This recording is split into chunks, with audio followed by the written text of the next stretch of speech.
Okay, so I am still going through reading the Marseille Tarot by J.M.David. Pretty big book. I think it's like a 32-week course. And I had started it, but I had a play to do, and I'd gone through quite a lot of the book. But for the past month and a half, I haven't touched anything in it, so I'm just kind of doing a quick review and going through all the notes I highlighted and all that wonderful stuff like that. So, as I said, if anybody even cares, I learn best when I'm teaching, and so doing it in front of the camera is really a good way for me to just kind of lock this stuff in. So eventually I can get to the point where I can continue on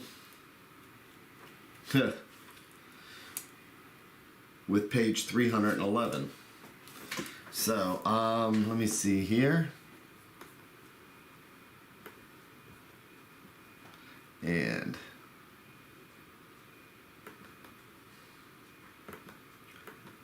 I'm going to go ahead, in case somebody pops in. Be cool to have. If anybody's got any comments or anything, they are more than welcome.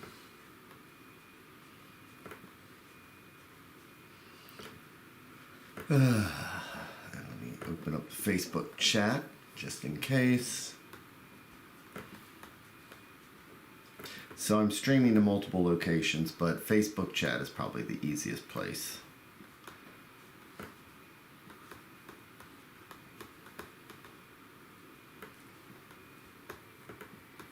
Let's see, are you starting there, buddy? Facebook chat.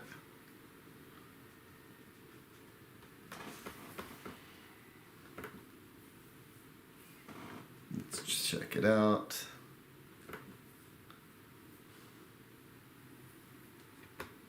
Okay, there we go.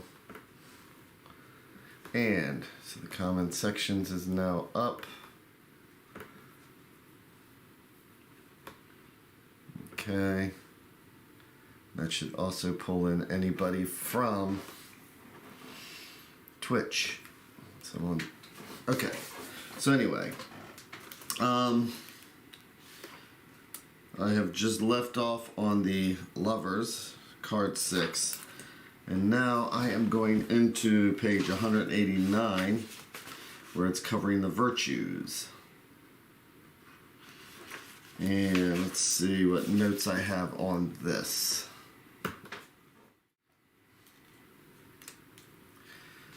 Okay, so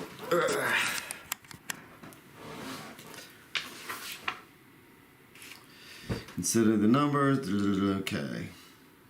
I'm just scanning. There are, of course, let's see. In this previous chapter, in the connection to number 6, Les Amorex, we also had the occasion to consider various concepts of love, both ancient. Okay, great. What is also absolutely clear is that the Marseille deck is. What is absolutely clear with the Marseille decks is that none of these 3 virtues are so named.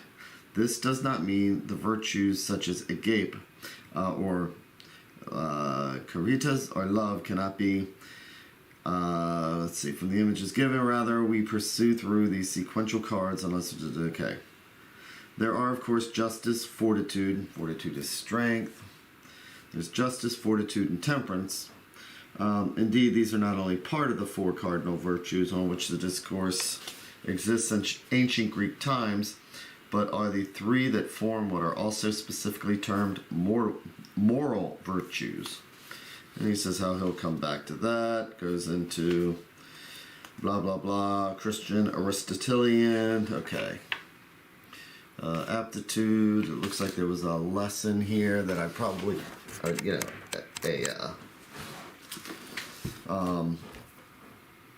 think like something to actually do as far as exercise. And let's see. The golden mean, Dion. Okay, so Cardinal Virtue. Okay, so here we go. I got some notes here. Let's see what I have up here. Utilitarian, designed to be used to be useful or practical rather than attractive. Epistemology. So there have been recent moves in philosophical world to re-embrace the virtues in both ethics and epistemology. And epistemology is the investigation of what distinguishes justified belief and opinion. Episteme is Greek for knowledge. Okay. So Cardinal Virtues, let's again have a brief mention of the Cardinal Virtues. They consist of justice, fortitude, temperance, and wisdom.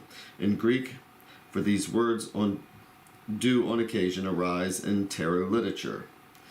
The aute, virtue or excellence, are dike, which is justice, andouria, courage, Sophrosyne, temperance, and Sophia and Pronesis.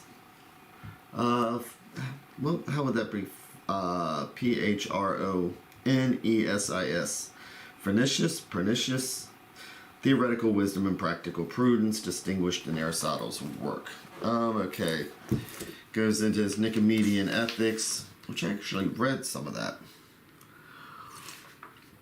But so far, let's see, it's just covering the virtues.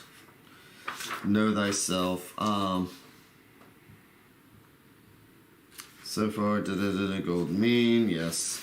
So a lot of that is just talking about virtues.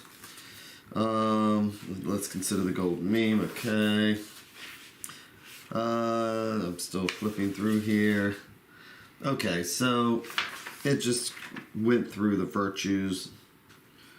Okay.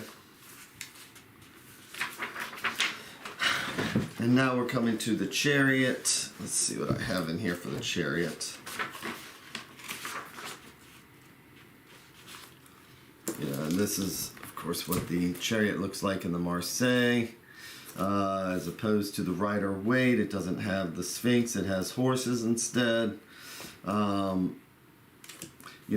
Each of the different cards has different type of scalloping, and again, when I am reading cards, I take into consideration, the different things that you're seeing. So this front-on view is interesting, and I think it even covers it somewhere.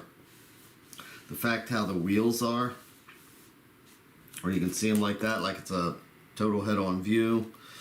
But anyway, the Chariot, let's begin by having a careful look. The above image is a copy of the card which Jean-Claude Flanoy had to work from, which he created the deck we now have in our hands, which is the Jean Noblet.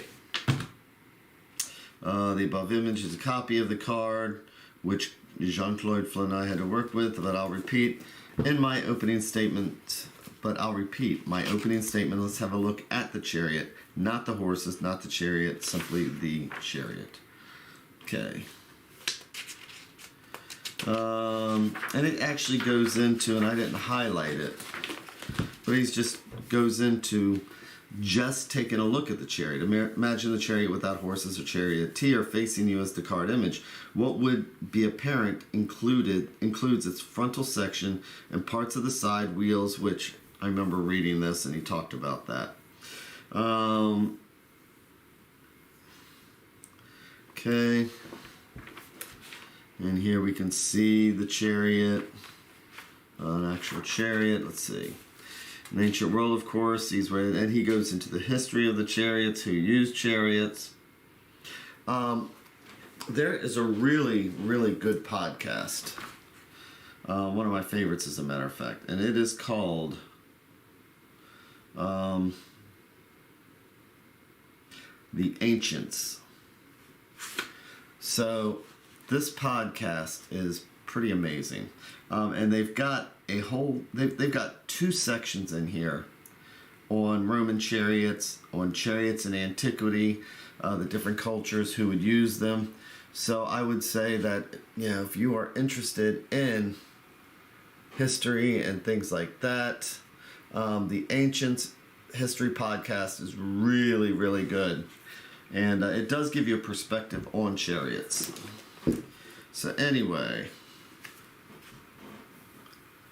my connection was acting up, but can I have a reading? My question is, does my friend who has a Virgo still want to be my friend? We are talking tonight, and he is planning on seeing to go to an event I'm going to at my old school. I've just been acting funny about this, so I just want to know. So,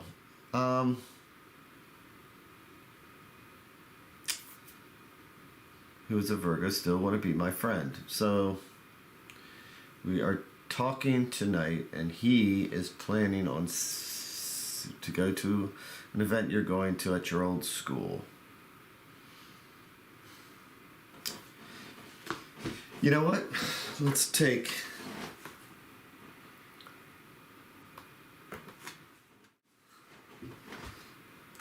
let's see here. Well, let's take a quick second. Are you still there, Mimi Blue? So the basic gist is that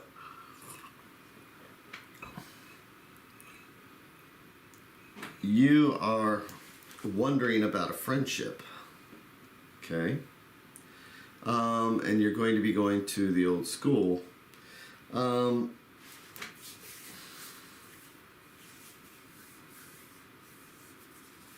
You know what? I can take a second here. Are you still here?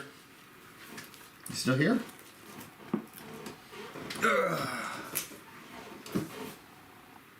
Say hi if you're still here, Mimi Blue.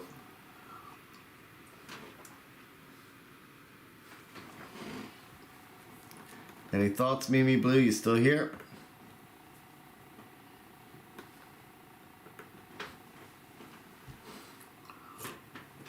Okay, I'm going to do a quick reading for you. And I'm going to use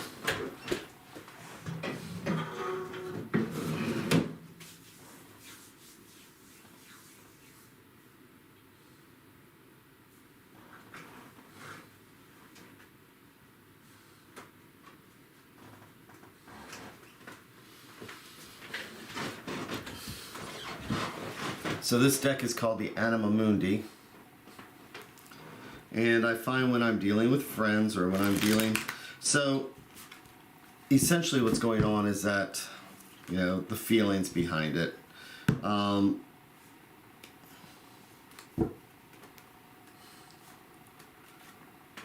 Which I can understand.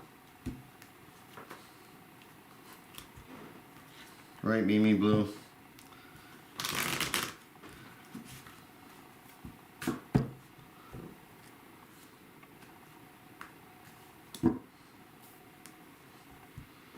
And so let me just take a quick second here for you.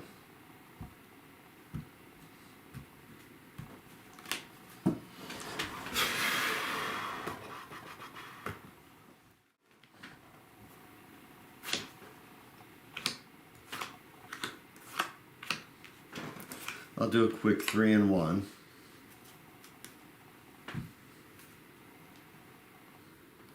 So I'm going to pull up the Twitch chat on my phone here.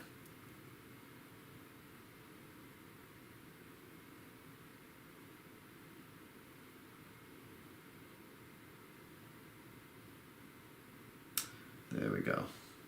Okay.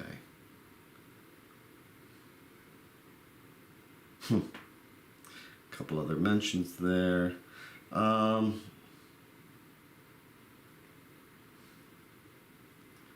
My channel and chat. Okay. So, here you go. I'm going to do a 3 plus 1 real quick. Okay. So the first thing we have is the 6 of Cups reversed. Okay. So the 6s and the 6 of Cups is about friends. You know, it's about harmony. It's about connecting with the past. But this is reversed. So I can see the struggle right here with a connection with the past and with friends. So I'm going to do another flip here. And here we have the Ten of Cups reversed. And Ten of Cups, when you get to tens, it's about completion. So this is like there's some kind of an unfinished business going on. And then we have the Two of Wands. Now this deck is a 50-50. This is a, it's got forwards, it's got reverses and everything else. So we've got 3 reversals here. Okay, and you've got the Two of Wands, which is about making decisions, starting, you still have a choice with the Two of Wands, but it's almost like maybe you're struggling with the decision. Okay, so right now I can see that there is unfinished business, and it has to do with the past. And I would sense that there was a closeness. So if I flip this card over here, which is the King of Pentacles. Okay, the King of Pentacles is someone who is just solid, very family orientated, very friendly orientated. So I have all these reversals right here. Right now, these cards are validating what you're saying in this, in the sense that there is something going on,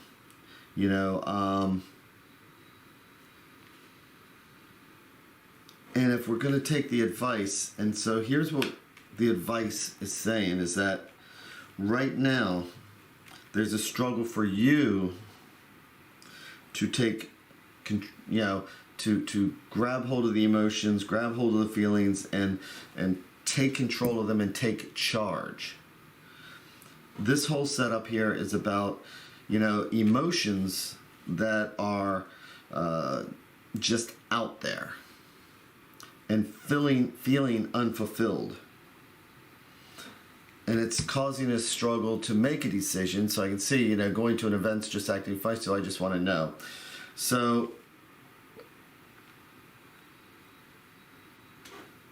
the advice is that you need to take charge, because right now the King of Pentacles, I'm sorry, the Knight of Pentacles. Is that the Knight? Okay, keep in mind sometimes also when I'm reading that there are times where I see cards that other people don't. Okay, I'm going to say that again. I see cards that other people don't. And so when I am reading, I have to read the cards the way I see them, okay, and not the way you see them. And so that is what I'm seeing here, is that emotions are coming too much into play, and it's making it hard to make decisions. You need to, and when I say kings, I'm saying that that's not a male or female thing. When I say queens are about emotion. Kings are about the headspace, judgment, not being emotional when making a decision. So that's what's going on, is that it shows the struggle that you're having. There's something that's just not resolved.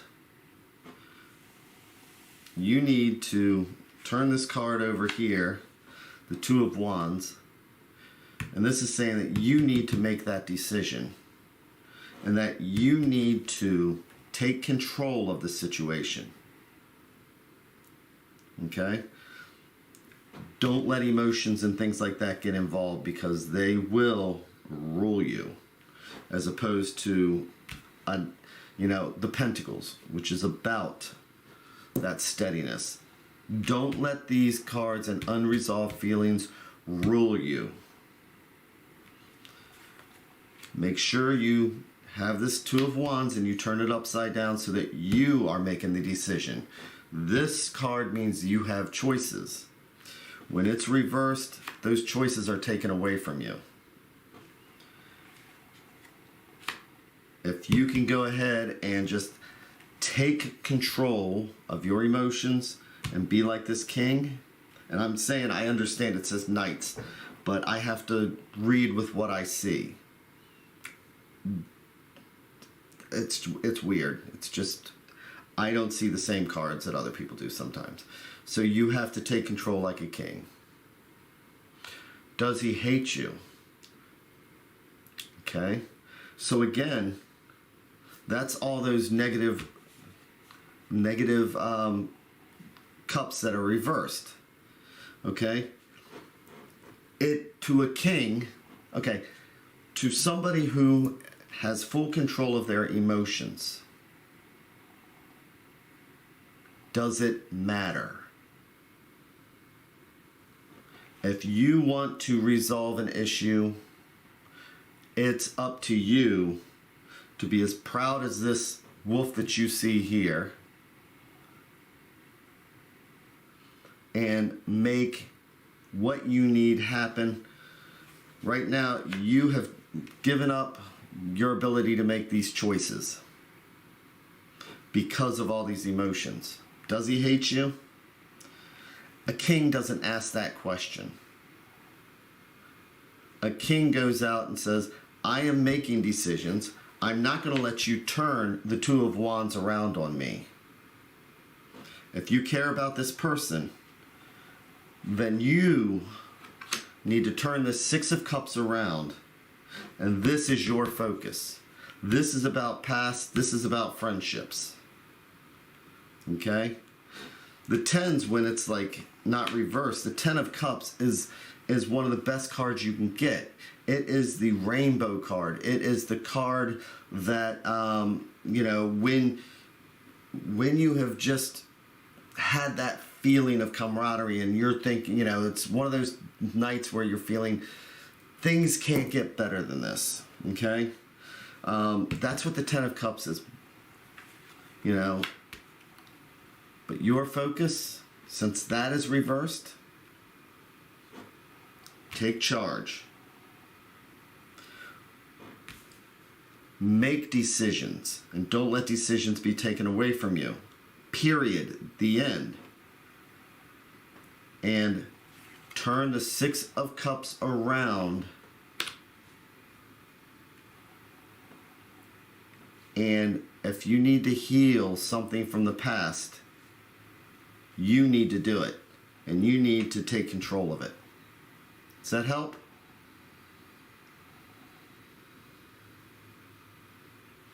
It's up to you whether these cards stay reversed or not.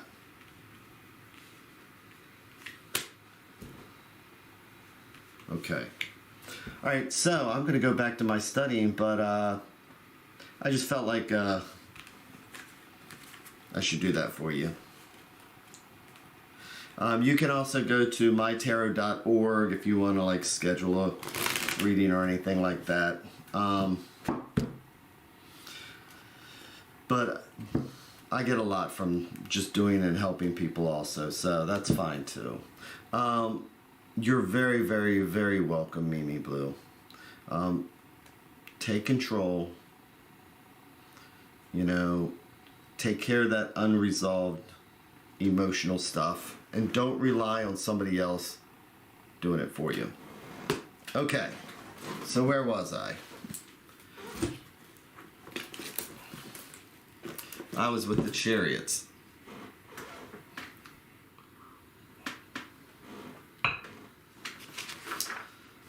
Okay, and yes, this is going through the Chariots, blah, blah, blah. He goes through a lot of the history and he shows various different types of chariots and how they look. Here's an interesting one. So he pulls up this plate right here. And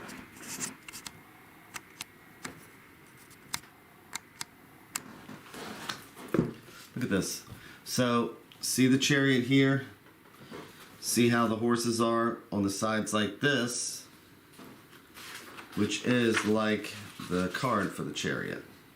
Even though the card, the horses may be looking in a different direction, but it's still a front-on view. That really is kind of an interesting perspective. Because these cards are all based on, they were made in the 1500s, so they're putting these signs and symbols and emblems and characters that the people who would be buying these cards at the time would understand. So let's see here. So I do have some highlighting here following its earlier description from the 1755 edition. The recent edition of the Catechism of the Catholic Church describes section 1806, the cardinal virtue of wisdom, as the agrium, auriga virtutum, the charioteer of the virtues. So, okay. Prudence is right reason and action, writes Thomas Aquinas, following Aristotle.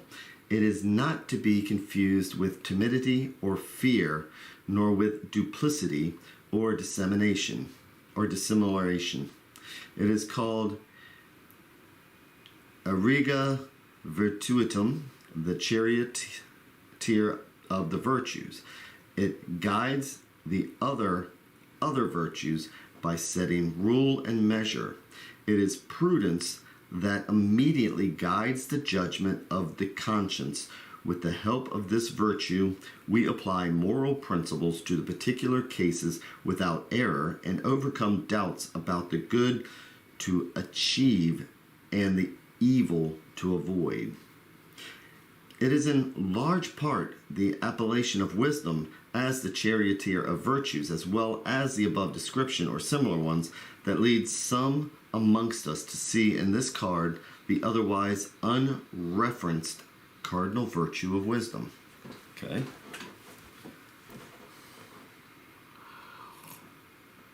So that's cool. Cicero. Chariot imagery. I can't even speak today.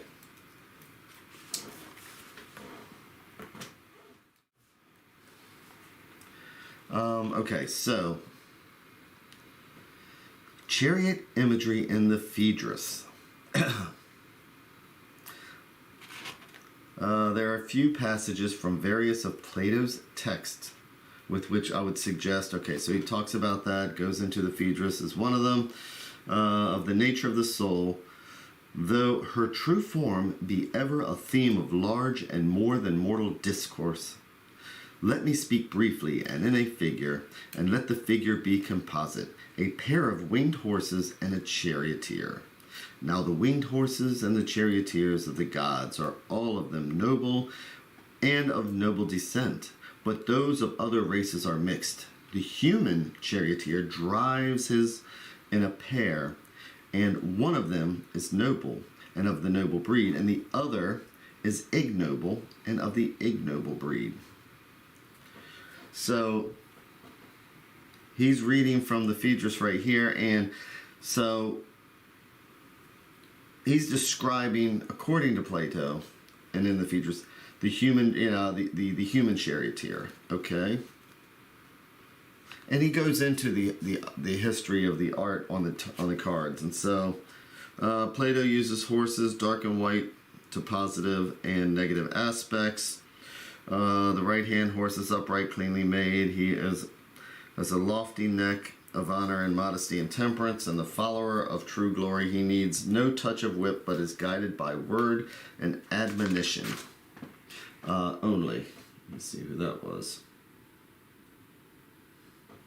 The other is the crooked, lumbering animal, put together anyhow. He has a short, thick neck, and he is flat-faced and of a dark color, with gray eyes and blood-red complexion, the mate of insolence and pride, shag-eared and deaf, hardly yielding to the whip. So, again, it's showing the historical context for, even in the Rider-Waite, you've got the Sphinx in there, black and white. So it's showing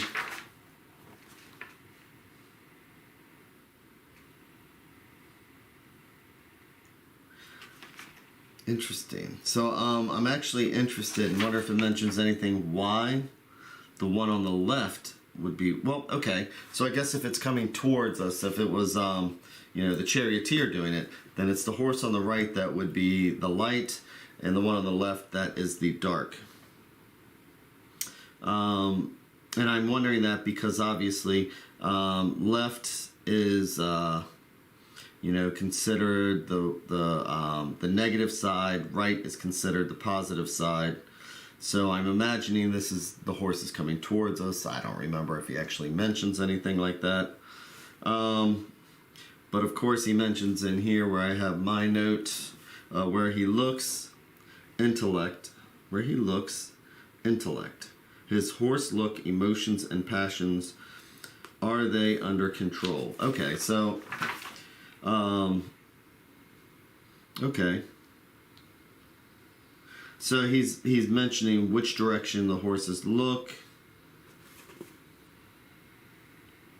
One is intellect, the other one's passions. And the charioteer, of course, does not have reins or anything like that. He's just controlling his emotions and his passions and his intellect, or he's controlling the horses, as you put it, just with his will alone. Plato's Republic also discussed the tripartite, which is shared by or three parties. Okay.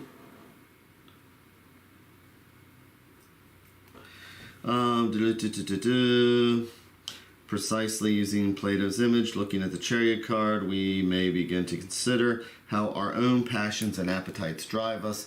And this is, this is just the basic stuff with the Chariot card that we are taught in the beginning.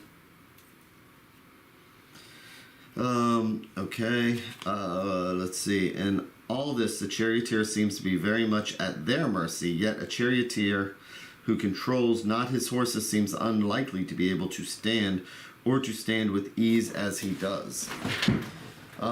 Which is an interesting thought, just for the simple fact of how when you see a picture of a charioteer, he always seems absolutely in control, but if you can imagine what it's like to have your horses when you're not controlling your horses, you're just flopping around everywhere. Let's see. I've got highlighted. The alternate view is often described such as the future perceived is the likely development giving current impetus and inertia, and that this may be altered by either active engagement by any number of people or factors. So,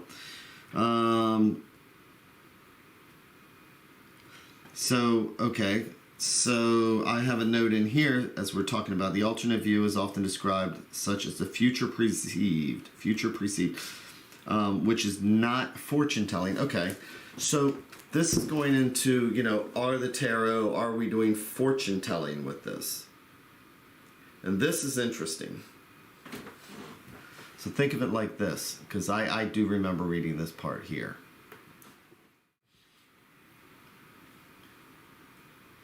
And it's a good way to explain to somebody. So is it fortune telling? Is it telling the future? All that wonderful stuff like that. Well, he mentions in here that it's not fortune telling. It is a future perceived.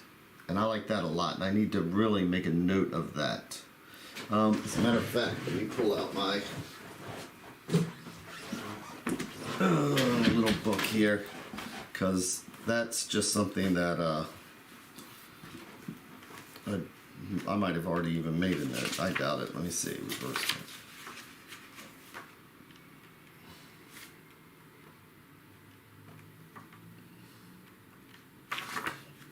it. Okay. And let me bounce back here. And what I do with my pen, because I'm writing this down, tarot is not fortune telling. It's the future perceived.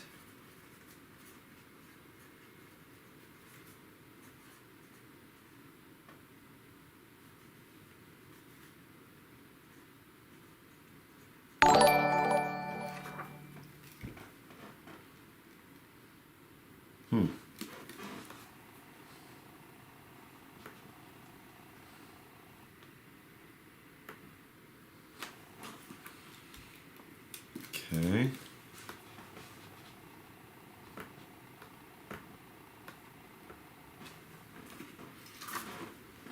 So that's a good one. Okay.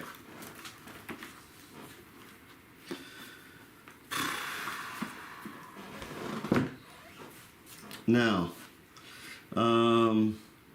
the alternate view is often described such as the future perceived is the likely development. So that's my note. It's like, did he say that, or did I actually come up with that because to the future may be a useful place to pause for a while and consider an overall tension. I have mentioned reading as a narrative or a story that may guide or inform. Direct consideration. For some, it will be deemed impossible to actually foretell the future due to it not being as yet formed. Others will see the future something akin to the past. This does not mitigate against human freedom, but can rather be seen as an observation as to what for the past has occurred or the future will take place. The difficulty with the relation between foresight into the future and freedom becomes only too apparent. However, if someone was able to, in fact able to clearly see a specific situation that they also had the direct power to affect, if a situation is accurately seen, then there is another aspect that becomes of importance. The knower is faced with utterly relinquishing genuine hope to alter the future as perceived to be occurring. Oh, so that's my note then. It's good. I can put that in my book because it's just a pithy way of saying not fortune telling. It's just a future perceived. That is pithy. Okay. In a reading situation, the motivation may be to, amongst other considerations, either try to know how the future is panning out or, alternatively, to see how best to shape it, which is how I do it. And that is a great question. So, let me see here.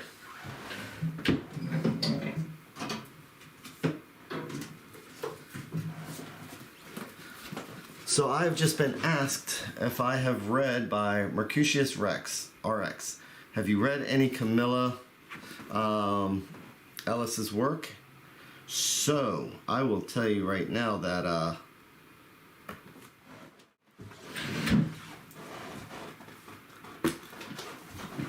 her series on Read Like the Devil, I need to get the third book, but yes, I have, and she's one of my favorites, and she's really good at, what I want to do when I'm reading is I just imagine what would it have been like before the very first person ever wrote the very first book, or before, de Gebelin came up with the idea that it's Egyptian and all this other stuff,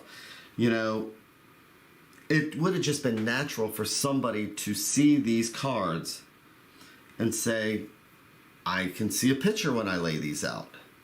And that's kind of how Camilla Elias looks at it when she's going through this. That's what I got from this book, and it's exactly what I was looking for when I found it, because, I've got all these other tarot books. I mean, this whole left side over here has got Marseille Tarot. The other side over here, I've got the newer Rider-Waite and the more esoteric stuff. But I really, really just want to know, how people would have read the books or read the tarot when they first got it. I mean, they would have started out with, dice. People roll dice, and we have, a perception of what the numbers mean. 1 is definitely beginning. 2s can be choices. 3s are, you take a man and a woman and you get a third. And so it's about creation. So being able to read the tarot instinctually and not relying on, one person giving a definition and then somebody else take it. It's like telephone. Well, this card means this, and then it's like, well, I'm going to say it's this plus this, and then they're going to say it's this, and this.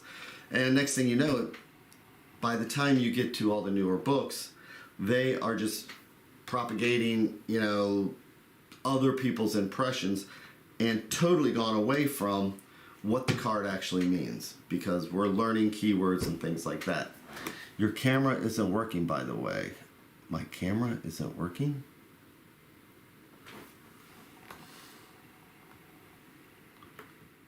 Which camera is not working?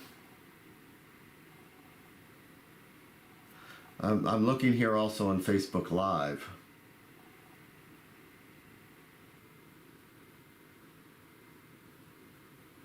Oh, you're probably on Twitch. So I'm looking at Facebook. Let me take a look at Twitch here. I basically do Facebook, but I'm able to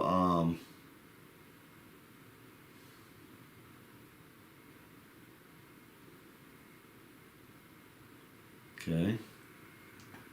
I'm able to multi-stream.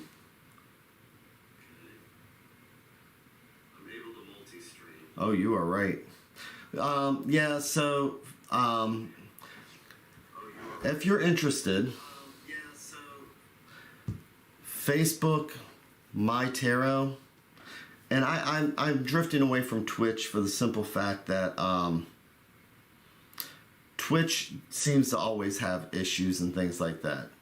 So Facebook.com, if you look up MyTarot, that's where I stream live, and that's also where during the weekday I do a 7:30 morning meditation kind of thing, just to start the day, something to give me to think about during the day. So yeah, so I was holding up the Camilla Ellis book, Marseille Tarot. I've also got Read Like the Devil, which is the essential course in reading the Marseille Tarot, and the one that I haven't started yet by her, Read Like the Devil, the essential course in reading playing cards, which I am really looking forward to getting into. There's often the disparity between those that read the intuitive way and their systems like the Hermetic Order and the Golden Dawn with the deep correspondence system. Yeah, I mean, and I've got all those books,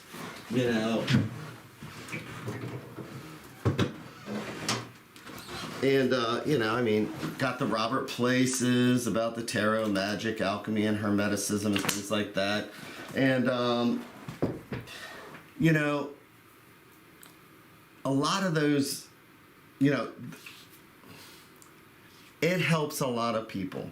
Correspondences, when you think of correspondences, it was, Ellis's was a breath of fresh air. It seems she'd find the way to beyond the new age fluffy way of reading and a strict keyword correspondence system. Yeah, I found the same thing also with, Joe Dworsky, which Joe Dworsky's funny because he starts out with, and I'm pulling up here, the Joe Dworsky book now. Joe Dworsky's funny about reading the tarot because the first thing he says is that, hey, let's get rid of the fluffy new age stuff. And then he goes into it with fluffy new age stuff, which is fine. Because as I was about to say about correspondences, is that a correspondence for people is also another way to get a deeper meaning to something. For example, if you see the Chariot and you see Aries, it's like, it's a way of saying, I may not remember what the Chariot is, but I know what Aries is. And that's about will, and that's about getting your way. And, so we see these correspondences, and that's what a lot of the correspondences, when you see the charts and stuff, it's, what is above is below. It's because when you see the astrology of what's above, you can translate that to a card. Is it Cancer? See, I don't get into the into the astrology part of it. I don't get into the Kabbalah and things like that. Again, I have my own method, and I'm actually writing this in a book. I call it What the Fool Sees. And the way I see it is that, you know,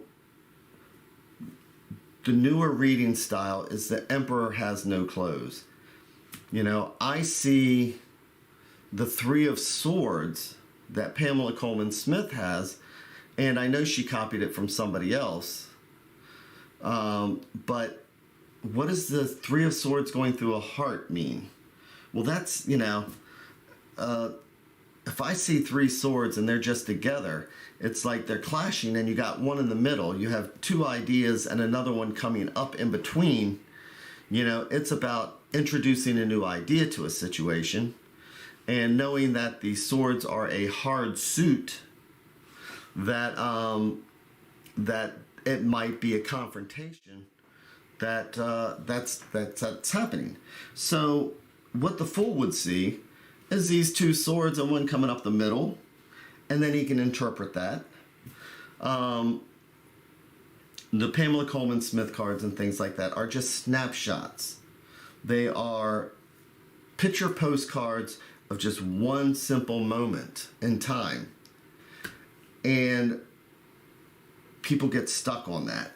And people write books upon books upon books about that one picture postcard stuck in time. Which is why I'm going through the history, because I want to see the entire picture. You know, we can learn all these correspondences, and we can learn the Kabbalah, and we can learn all that stuff, but it's still just making things narrowed. It's just narrowing stuff down to keywords. And I want to see more intuitively, again, which is why I really like the Camilla Ellis. And there I go onto a tangent, and there I stack stuff up. Do you think the pips point to beyond the postcard? I think that when I'm looking at a spread, and I have 80 decks, okay, and based on what I'm seeing, you know, I see the Five of Swords, and I know that fives can be about challenges and things like that. I'm visualizing based on what I see next to it, and what I see, you know, with this deck I don't read reversals. So right here I can see if this came up as a spread. Let me go to two cameras here. So here, if this came up and I just pulled these three out, okay, the Five of Swords, and then I got the Magician on one side, or Le Battleur, and I've got the Pape on the other side, the Pope. I immediately just visualize now the picture of a schism between, you know, somebody down here, maybe a creative person, or maybe somebody who is, you know, I mean, let's face it, this used to be a con man back in the elder days, right? Okay, but I know that we also look at it as the Magician, we look at it as, so here I'm looking at this Five of Swords, and I see a two here, trying to make a decision, trying to get their way. I see two here, because here we have the swords. See these swords? And I'm imagining this as I'm talking to you. There's no book that says this, but look at that pipe. You know, that pipe is going from his head to his feet, from his feet to his head, and it's making this circle. This pipe here is making a circle for the Pope. And there's a sword in between. These two are separated by a sword. And I can see that separation with my imagination. And I can now create an entire story without having to know that, you know, in Pamela Coleman Smith's, hers shows the guy that has just defeated two other people whose heads are down and everything else, and he's walking away with his own ego. It's like, well, that's one snapshot of it, sure. But that would have nothing to do with the two cards that I'm seeing to the left and right. So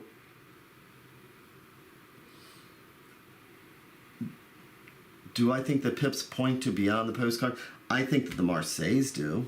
And I think that even if I pull up any other cards, so, you know, if Twitch was working and you had pictures, or like I say, if you go to Facebook, Facebook MyTarot, I'm pulling up other pips because I have the Anima Mundi deck in front of me. You know, so I mean, you know,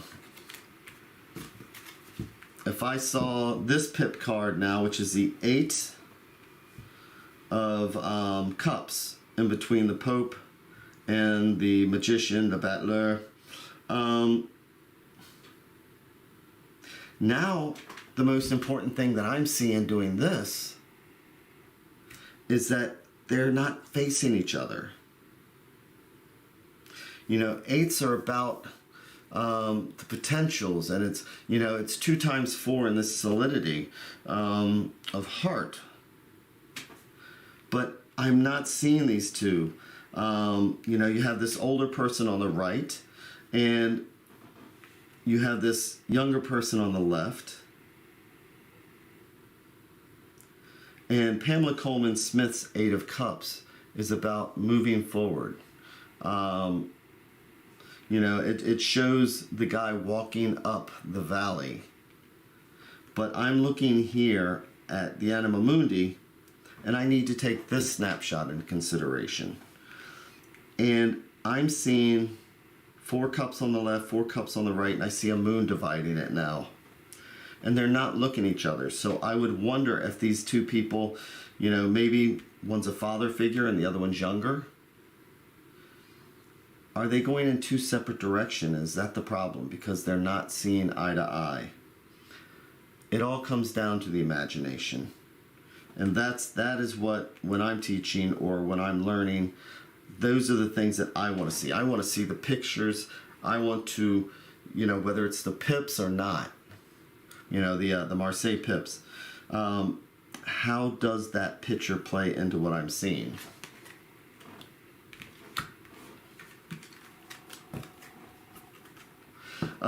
You know, I have the Thoth, and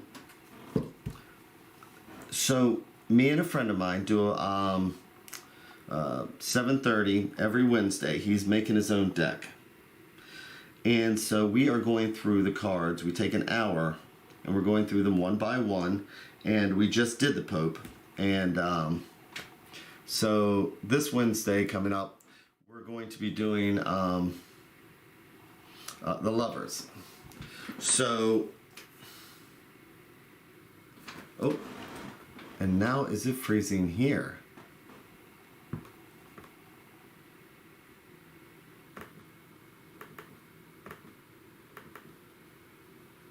So now looks like I'm freezing also. Let's see.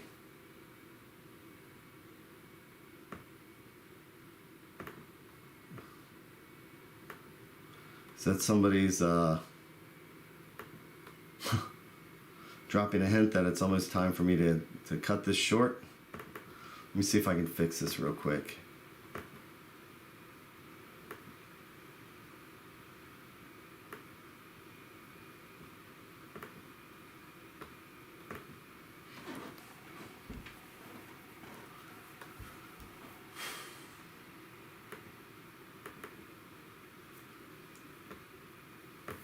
Okay, it looks like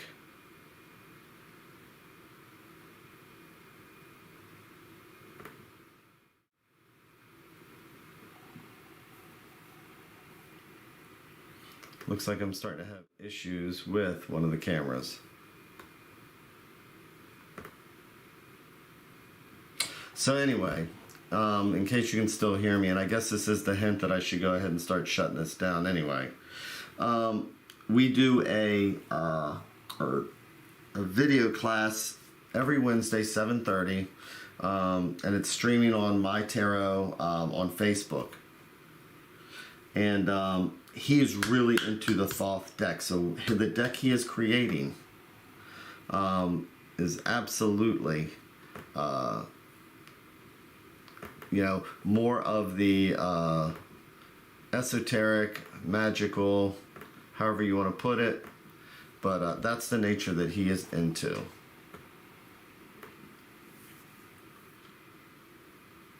So, and we are doing the Lovers. So, man, this software really sucks sometimes, doesn't it? So I am going to take this as a clue that may be, and let me do one other thing.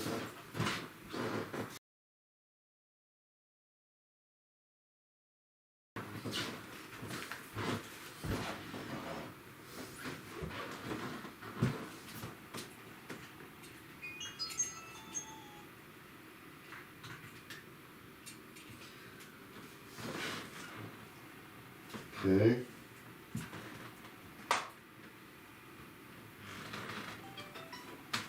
So, see if I can fix this one more time.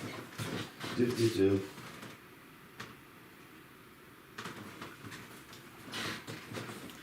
I am still, I got distracted by doing a reading for somebody.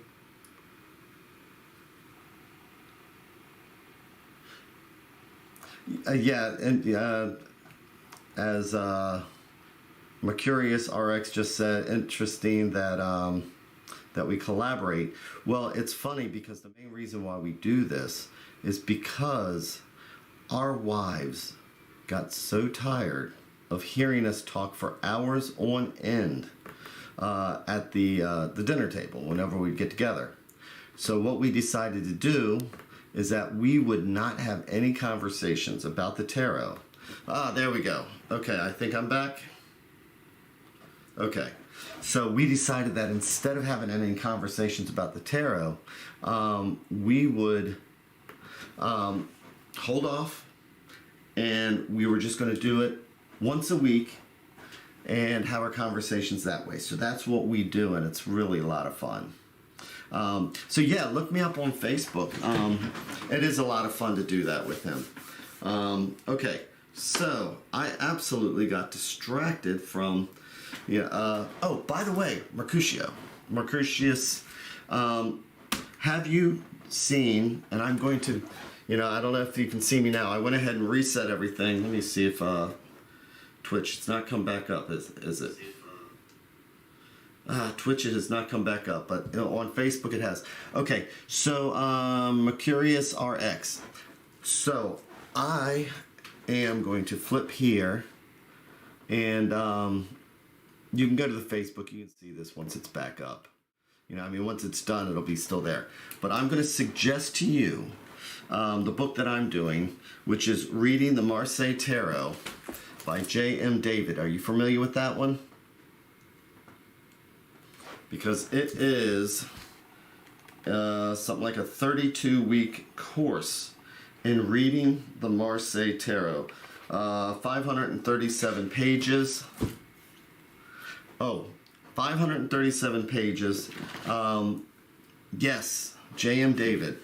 And it's a little bit expensive. It's at Lulu, and it's the first time I ever bought a print-on-demand book. But I got tired of hearing people talk about it. And again, I've done the Jodorowsky. I've got the CBD. What's his name? Bova. Ben Dove. I've gone through that. And the Camilla Ellis. This guy covers the history. Yep. This guy, J.M. Davis, not only is covering the cards, he covers, the right down to what the leaves mean on the pip. Why this leaf is pointed this way, what are your thoughts on it? Yes, Christmas. And if you saw this book right here, it's like I'm only on page 219, and I've got a million tabs sitting in here. And since I was doing a play, I was doing King Lear for the last month and a half. I had not been able to jump into the book, so that's why I'm doing this. I'm getting back into this book again, And so I'm going through all my highlights, all my notes and stuff like that. So it sounds like you have read, you know, most of the stuff that I have. This is by far the best one that I found. He is going to suggest that you purchase a J.M.David recreation, because he's actually using, and the J.M.David deck is from 1659, and it's one of the oldest wood blocks that we have a full set of. And so that's the example that he uses. And so there is a great guy on Etsy that I purchased mine from, and I'm going to put his name right here, E.T., because you're going to wonder where to get a J.M.David, and this guy was just, it's not, you know, it doesn't break the bank. And let me see, past purchases. Twilight Grotto. Okay. TWILITGROTTO. Twilight Grotto. The J.M.David that he did the photocopy of,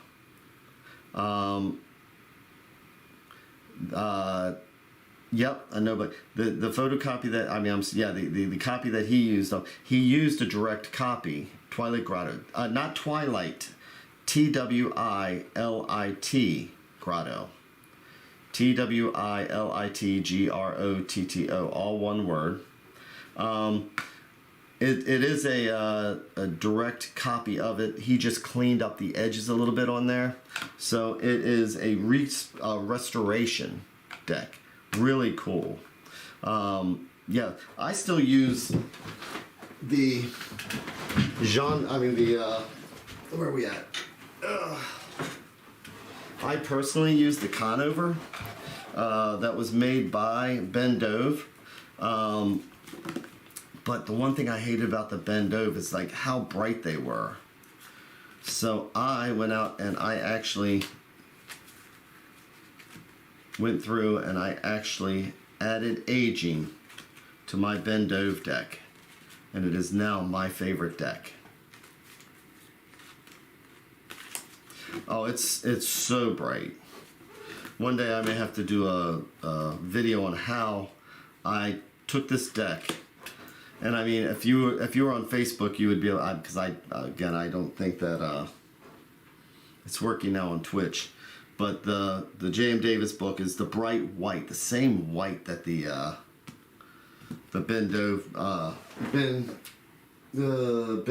book is, yeah. And you can see the total difference. Once I dirtied these cards up, oh, they look so beautiful. I mean, they just have that wonderful antique look to them that just, you know. So the Conover is my favorite Marseille.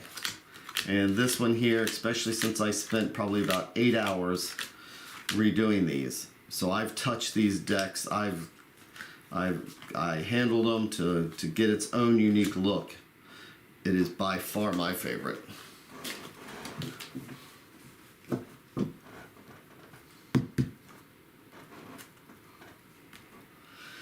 Yeah, so believe it or not, the process that I used was brown shoe polish, but there's a way to do it. And again, literally rubbing the cards until your shoulder's hurting to get it to the right effect. But it was brown shoe polish on each one, and then elbow grease for hours. And so the staining just looks so beautiful on it. So anyway, and again, that was another way of just being able to study the cards, because as I sat there just scrubbing away, it's like, you know, you really get to know the cards. Anyway, so Wednesday, 7:30. It's pretty cool what we do when we get together. And And it's a newer group, and so we don't have a whole lot of people commenting yet. I'd love to see other people. It's an opportunity for people to teach. I want it to be more of a teaching kind of thing, more of a, instead of the hey, can I have a reading, can I have a reading, can I have a reading, and then get people on there and saying, hey, you know, you give me $10 and I'll give you a reading. It's like, come on, man, you know, let's not turn it into a begging group. You know, I don't mind giving readings for free. You know, if somebody wants to go more in depth, I mean, you know, my time is valuable to me, but, you know, as Joe Dworsky says, it's a gift we have. You know, either you have a gift or you don't, and I feel like it's a gift. And so that's why I really wanted to, start this group and not go to the groups where you have just people all around the world saying, hey, give me money, give me money, give me. So, that's it. I'm going to go ahead and call it an evening. But please feel free to come by. And if you learn anything, let me know. And if I learn anything, I'm going to post it on there. And other than that, that's the Twitch Tarot community. I know. I would love for somebody to continue paying. I mean, I've done it for money. I've made money. I've even made money on Facebook, you know. But I don't like hawking. You know? Yeah, so I'm going to stick with the Twitch. But it really does just, it seems to flake out for whatever reason. But yeah, Twitch is all about the money. Not worried about that. Some people are, and I tell you what, if you've got a gift, I mean, I'm a musician, you know, that's as valuable as being a carpenter. So yes, but then there's times where I just want to sit there and play for my friends.